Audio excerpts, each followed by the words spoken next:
Saludamos al economista Rubén Benítez, flamante presidente ejecutivo de la empresa eléctrica regional Centro Sur. Es ineludible hablar de la sesión que se dio este martes en la ciudad de Cuenca, antecedida de comentarios, de rumores, una sesión acalorada, en la cual se había citado al directorio, a la Junta de Accionistas de la empresa eléctrica regional Centro Sur, primero para cambiar a su presidente ejecutivo, y esto venía de la mano también con anuncios que se habían dado sobre un nuevo sistema administrativo que se impondría a las empresas eléctricas de distribución en el país a través de un fideicomiso. Cuéntenos cómo se vivió esta sesión la tarde de ayer, economista Benítez. Gustavo, muchas gracias. Siempre agradecido por su espacio, por la amabilidad con la que manejamos los temas. Y lo claro, creo que es que la ciudad tenga claro lo que ocurrió y que podamos informarle bien. Los dos temas no venían de la mano, coincidió con un cambio que había ayer en la presidencia ejecutiva, pero este tema del fideicomiso, apreciado Gustavo, ya viene más de 3 años que se viene trabajando, discutiendo en todo el país, en el sector eléctrico especialmente, y la Centro Sur ha sido también parte de este proceso estos 3 años, aportando criterios, opinando sobre mejoras en el proceso. Entonces, coincidió, como dice usted ayer, porque más bien un tema que no estaba en la discusión de la sesión de ayer era el fideicomiso precisamente, y se coincidió porque los trabajadores de Centro Sur fueron los que pusieron, y es una ventaja que en Cuenca hay ese nivel de involucramiento con los temas de ciudad, y hace unas 3 semanas los trabajadores de Centro Sur pusieron este tema en el Consejo Cantonal para que el Consejo se empape un poco lo que estaba ocurriendo en esta discusión de 3 años que le comenté y se puedan dar las alertas o alarmas o abrir los espacios de socialización que sean necesarios para avanzar en esta construcción. Entonces, el fideicomiso no está listo, no está trabajado ni construido definitivamente, es un proceso que seguirá en construcción y qué bueno que como ciudad hemos podido abrir el espacio y discutir sobre este tema. Y coincidió con una decisión del ministro también ayer, eso sí estaba en el orden del día, que es el cambio en la presidencia ejecutiva y que se dio y se me designó desde ayer, Gustavo. Entonces, ese tema, el uno del fideicomiso, tiene todas estas peculiaridades que le comenté. Y por otro lado, el cambio de la administración es una decisión del ministerio, tiene que ver con ciertos incumplimientos y más que incumplimientos, cierta división interna que ha habido en la Centro Sur. Los manifestaron empleados y trabajadores en comunicados ahí que han sido públicos, pero básicamente es por recuperar ese ambiente de unidad en la empresa y por continuar las gestiones que siempre lo ha hecho Centro Sur de la mejor manera. Son dos temas independientes y creo que hoy día arrancamos con una estrategia de informar bien, sabiendo que este es un tema que está en construcción y que yo, Gustavo, como presidente ejecutivo, no tengo ninguna direccionamiento ni ninguna intención de no firmar un fideicomiso. No lo voy a hacer si no existe un adecuado proceso de socialización, discusión como ciudad y que no se afecte ni Centro Sur, ni la ciudad de Cuenca, ni las empresas de aseo o bomberos, o instituciones como bomberos, que estuvieron muy preocupados sobre este tema. No es la primera vez que se generan rumores y preocupaciones cuando hay un cambio en la gerencia de las empresas eléctricas, me refiero a Empresa Eléctrica Regional Centro Sur, así como a Elegaustro. Quizá por ese sentido de pertenencia que los usuarios, los cuencanos, tienen por estas empresas que nacieron y crecieron desde emprendimientos ciudadanos, tanto del sector público como del sector privado. En todo caso, los prolegómenos de la sesión de este martes hacían ver al nuevo gerente, originalmente no se sabía quién sería, muy pocos luego conocían que era usted, así lo anunciamos ya ayer en nuestro noticiario, pero se le hacía ver como un posible facilitador de este fideicomiso que se lo prejuzgaba como lesivo para los intereses de la ciudad. Se disuadieron estos pensamientos, estas preconcepciones en la sesión del día de ayer? Creo que la razón que justifica eso es la falta de información que ha habido por parte de Centro Sur principalmente y no debe haber puesto este tema claro y explicado bien a las autoridades y que haya podido llevar a confusiones. Como le decía Gustavo, coincido exactamente con usted. Recordemos de hace años EMLAT, que era la empresa municipal de luz, agua y teléfonos, fue lo que dio origen a Centro Sur y a Etapa.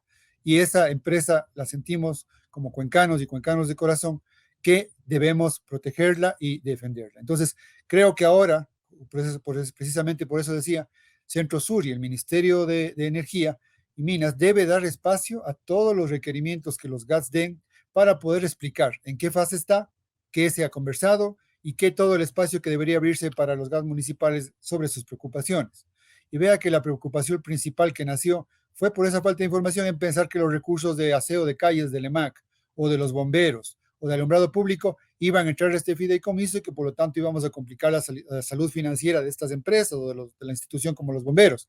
Y eso es precisamente por la falta de información que Centro Sur tiene que asumir la responsabilidad de no haberlo hecho y que debíamos haberlo hecho, como mencioné, casa afuera con los GATS, alcaldes y prefectos, y casa adentro con los trabajadores y empleados de Centro Sur. Entonces, ventajosamente, no es algo que esté ya firmado, ni entré con ese propósito, como se ha mencionado, de que yo voy a firmar, no es así, hasta que no haya un debido proceso de socialización, toda la discusión que tenga que haber y dejemos claro que la empresa Centro Sur de la región, la empresa, como decía usted, que la protegemos, no se vea afectada y mucho menos la ciudad con temas como recolección de basura y bomberos. El patrimonio de la ciudad en la empresa Centro Sur en esta ocasión. Ahora, ¿cómo interpreta usted el hecho de que tras las explicaciones que se han dado antes de la sesión, después de la sesión, alcalde, prefecto realicen declaraciones en el sentido de que se pondrá una acción de protección para que el fideicomiso no progrese? Mencionaba que los señores alcaldes y el señor prefecto tienen su equipo legal que seguramente les asesorará bien sobre las acciones que nunca han dejado y ni pierden el derecho de realizarlas. Solo que el tema de una acción de protección es sobre algo que ya se ha ejecutado, que ya está en firme, un contrato que esté firmado. Y como mencionaba yo, el fideicomiso no es algo que esté ya consumado, ni firmado, ni lo voy a hacer si no existen los procesos que le mencioné anteriormente. Por lo tanto, una acción de protección sobre qué. Los trabajadores más bien de Centro Sur han hecho, creo que acciones más positivas. Han ido a hablar con el ministerio en Quito. Mañana, como le comenté, voy a irme con ellos y los empleados a que nos expliquen el avance, las inquietudes que tenemos, poder plantearles como ciudad también. Y va a haber un proceso conjuntamente con el ministro. Entonces, el mismo tema de que hayamos comprometido que el subsecretario venga acá a Cuenca y pueda explicar a las cámaras de la producción, a la Cámara de la Construcción, socializar a las autoridades municipales y provinciales, la comparecencia del ministro mañana en el Consejo Cantonal, que va a venir el ministro, su delegado, a explicar.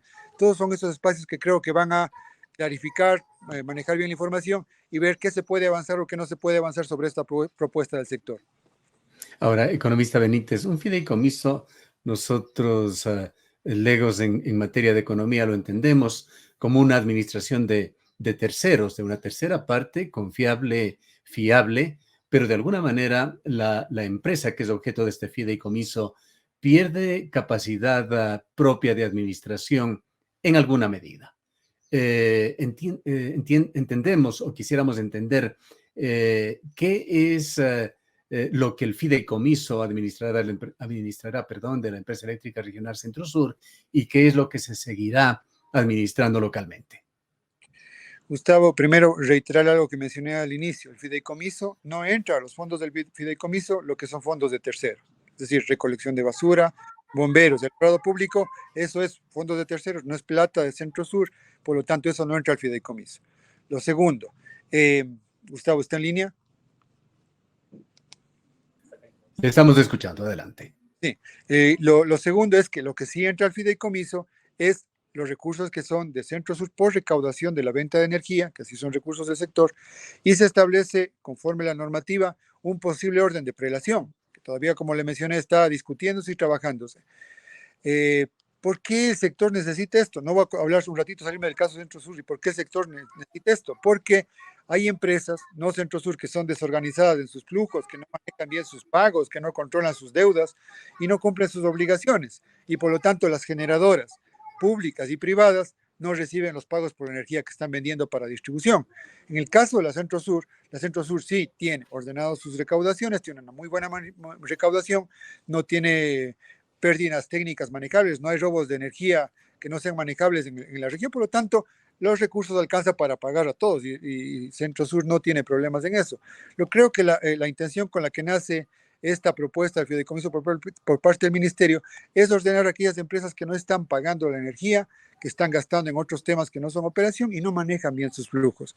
Cada empresa, en el momento que se avance en esta propuesta, que está en construcción, cada empresa tiene sus cuentas individuales. No hablemos de esa bolsa común que se decía, va a entrar en una bolsa y no sé qué pasa con la plata de Centro Sur. No, cada empresa tiene sus cuentas independientes, todo lo que recauda y para el orden de prelación. Este momento, si el fideicomiso se aplicaría, este momento, Gustavo, Centro Sur pagaría todas sus obligaciones y existiría un saldo incluso que le devolverían a Centro Sur luego de cubiertas todas las obligaciones. Lo único que están logrando con este fideicomiso es que los pagos sean ordenados de acuerdo a esa prelación y la administradora de fondos vaya pagando de acuerdo a ese orden. Otro de los rumores que se ha venido dando coincidentemente en estos mismos días de la Junta General es denuncias que se han dado, no han tomado cuerpo, pero se ha venido escuchando de que habría intenciones de alguna manera privatizar el sector eléctrico, emprender en una privatización. Y coincidentemente también se ha anunciado el inicio de dos proyectos de generación, que si bien de acuerdo a la cantidad de energía que producirían, es decir, cuantitativamente es poco con respecto a la enorme producción hidroeléctrica que existe en el país, pero son dos proyectos ubicados en el Austro Ecuatoriano, uno en Santa Rosa, otro en la zona en una de las zonas del oriente ecuatoriano, con una capacidad de 49,5 megavoltios. Es Bomboiza, que recibiría que generaría energía también para el sector austral del país. ¿Qué lectura tiene usted de estos proyectos? Pensemos, Gustavo, que como cualquier sector en el tema de energía eléctrica es un mercado, oferta y demanda. Oferta por el lado de las generadoras, usted mencionó nuevos proyectos hidroeléctricos o de cualquier energía, tipo de energía de generación, y por el lado de la demanda, los hogares, las industrias, los negocios que usan esa energía a través de las distribuidoras como Centro Sur. Entonces, ese equilibrio entre oferta y demanda hay que mantenerlo, porque si no el país va a tener un déficit de energía. En épocas como estiaje, por ejemplo, usted tiene claro y recordamos muchos años atrás que había déficit de energía, no había lluvias, había estiaje y por lo tanto no había la oferta suficiente y había los famosos apagones, ¿no es cierto? Entonces, como sector debe tener ese equilibrio entre oferta y demanda. La demanda de la energía crece un poco más alto que el crecimiento del PIB. Hablemos que la energía crece un 5 o 6% cada año, la demanda, nuevas industrias, nuevos negocios, nuevas zonas urbanizadas, etcétera, y va creciendo la demanda. Igual la oferta debería crecer. Entonces, la oferta puede crecer por inversión privada o por inversión pública. Cuando había bonanza en el gobierno, cuando había bonanza en las finanzas públicas, las mismas empresas públicas podrían haber invertido o haberse endeudado. Por ejemplo, Masar, por ejemplo, Sopladora y el proyecto que falta todavía, Cardenillo. Entonces, Masar y Sopladora fue la misma empresa pública, Hidropauta en esa época o Celeg ahora, que se endeudó, ejecutó los proyectos públicos y hubo más energía. Si es que la situación de las empresas públicas no es la bonanza que hubo y tienen problemas para endeudarse, lo que hay que abrir como país es que también haya inversión privada. Pero esa inversión privada que son para proyectos pequeños, como usted menciona, proyectos de magnitud grande, lo único que va a pedir como condición es que se les pague la energía que vendan, no cómo recuperan su inversión. Entonces, este momento la generación privada debe llegar, como usted mencionó, máximo a un 5% de total de oferta de energía en el país. El 95, 96% es generación pública. Si necesitamos que la oferta vaya creciendo, como le mencioné hace un momento, como la demanda está creciendo, sea inversión privada o sea inversión pública, debe haber inversión en el país y el inversionista público-privado va a pedir que recupere su inversión. En este momento, Gustavo, hay autogeneración. Muchas empresas, para los problemas de estiaje, han puesto sus propios sistemas de generación voltaica, generación eólica, generación hidráulica. Entonces, también son parte de la generación privada. Entonces, la generación privada no hay que satanizarla, sino más bien hay que ver generación, inversión privada y pública, cómo logramos atender la demanda que necesitamos, Gustavo. ¿Y nos puede confirmar usted el otro tema de que estos proyectos denominados Santa Rosa el uno, el Rosario el otro, cada uno de ellos con 49,5 megavatios de generación de energía, se pertenecerían físicamente al sector de Guaraquiza y estarían destinando la mayor parte de su producción a la explotación minera a las empresas Luning, Gold y Exa? Gustavo, los proyectos hidroeléctricos no están destinados, los de generación, no están destinados a una zona específica. Se ubican donde hay potencial hidráulico de generación y la energía que producen entra al sistema nacional de transmisión, al sistema Interconectada. interconectado y se venden donde haya demanda. Entonces, un proyecto se ubica porque las condiciones de la cuenca hidrológica permiten generar energía y entregan la luz a todo el país. Donde se compre ya dependerá de los permisos, licencias, concesiones, nuevas industrias, nuevos negocios, camaroneras, etcétera. Entregamos al Sistema Nacional Interconectado y se coloca donde existe demanda.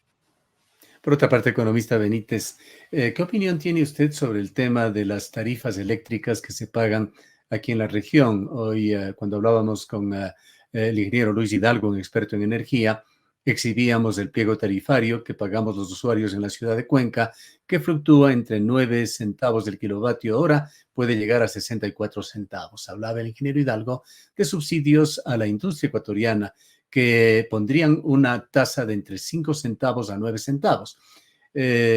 Diseñado este programa gubernamental para incentivar el trabajo nocturno, pero el ingeniero Hidalgo señala que eso se está mal utilizando y está generando un subsidio indebido del orden de $100 millones para el sector privado. Por otra parte, también, para redondear la pregunta, se ha hablado de que las tarifas que se pagan aquí en la provincia de La Suay, ya como usuarios domésticos, son bastante más altas que las que se pagan en otras ciudades del país, por ejemplo, Guayaquil. Su comentario y visión general sobre este tema tarifario. A ver, las categorías están establecidas por los entes de regulación, ¿no es cierto? SENACE, Arconel y todo lo demás, y son en base a los estudios de costos de operación y mantenimiento y las necesidades de recursos para expansión de cada empresa distribuidora.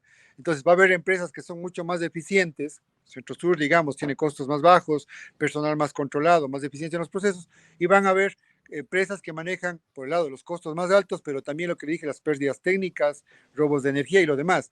Pero el modelo tarifario establece que las empresas de distribución puedan recuperar sus costos de operación y tener recursos para la expansión también.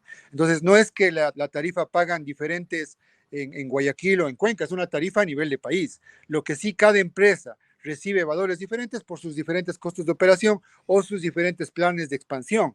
Y la distribución de los subsidios que de parte del Estado se dan son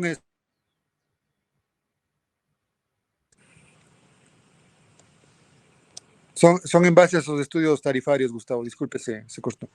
No se preocupe. Una pregunta final, economista Benítez. La ley 47, que se la generó hace algunos años, que ha tenido vaivenes altibajos en su aplicación, fue reformada recientemente por la Asamblea Nacional en el mes de enero, pero hasta donde conocemos, los propios asambleístas que la aprobaron, asambleístas de la SUE como Sofía Sánchez, ha señalado que el Ministerio de Finanzas aún no la ha puesto en práctica. Podremos esperar quizá en los próximos días, estando usted dentro de esta empresa tan importante dentro del sector eléctrico del Austro, alguna información sobre qué pasa con la aplicación de esta ley que genera recursos justamente para los gobiernos seccionales de la SUAY como una especie de compensación, porque aquí se encuentra uno de los proyectos hidroeléctricos más grandes del país. Gustavo, solo quisiera pedirle que me ayude con una aclaración. Estoy de nuevo volviéndome a vincular al sector eléctrico. De lo que yo conocí en mi experiencia en Hidropaute, la ley 047 nunca ha sido derogada. Tal vez la reforma, vamos a ver cómo usted me ayuda un poquito a entenderla. Pero lo que sí, Finanzas tiene en su presupuesto, en el presupuesto general del Estado, los recursos producto de la ley 047 que se distribuyen entre los cantones y entre las prefecturas donde están ubicados los proyectos Claro, hidroeléctricos. lo que nos decía Sofía Sánchez es que se hicieron reformas para favorecer justamente a los cantones de las provincias que tienen que ver con el proyecto Paute geográficamente, pero que el Ministerio de Finanzas no lo está honrando. La ley original establecía Ujú. ese derecho y establecía quiénes son los beneficiarios. Tal vez lo que están mejorando en esta reforma que usted me menciona es que de alguna forma se está ya obligando a finanzas a que cumpla, porque lo que siempre existía es esa demora entre lo que la ley decía y los beneficiarios y la entrega oportuna de esos recursos, siempre retrasados o no se cumplía, pero los beneficiarios están claramente establecidos y la forma de distribución de esos recursos también. Creo que tal vez la reforma puede apuntar a que la obligación por parte de finanzas se cumpla oportunamente, Gustavo. Bien, culminemos, economista Benítez, con sus propósitos, sus objetivos, la misión que usted concibe, tiene que cumplir y quiere cumplir como presidente ejecutivo de la empresa eléctrica regional Centro Sur. Tal vez partiendo del inicio de su entrevista, Gustavo, uno de los objetivos no es firmar el fideicomiso. Y eso hay que tener claro con toda esta discusión que se ha generado estos días. Y no entrar a la presidencia ejecutiva de Centrosur con esa directriz, ni con esa condición, ni con ese direccionamiento. ¿Cuáles sí son los objetivos? Avanzar en una construcción socializada, con los requisitos, que no afecte a la ciudad, que no afecte a la empresa, y si se dan esas condiciones, avanzar en un modelo como sector, pero eso está en construcción. Pero sí, como mi gestión, usted conoce un poco de mi recorrido en la gestión pública y en las empresas, y mi rol es aportar a Centro Sur en un tema principal que ocurrió estos días, un poco de desunión entre empleados y trabajadores, vamos a consolidar, pero sí apuntar a un tema de optimización. Yo soy un gerente formado para hacerlo y hemos visto que la estructura interna de la empresa ha crecido de manera desordenada. Me he reunido con empleados y trabajadores y ellos están conscientes que siendo la parte operativa la más crítica, se ha reducido y está en menos condiciones de las que había. Fortalecer la parte operativa, fortalecer la parte técnica y entrar en procesos de mejora y eficiencia ambiental en lo que es distribución de energía, alumbrado público, apoyar temas de seguridad también con alumbrado público, y eso de la mano con los gas podremos hacerlo, Gustavo.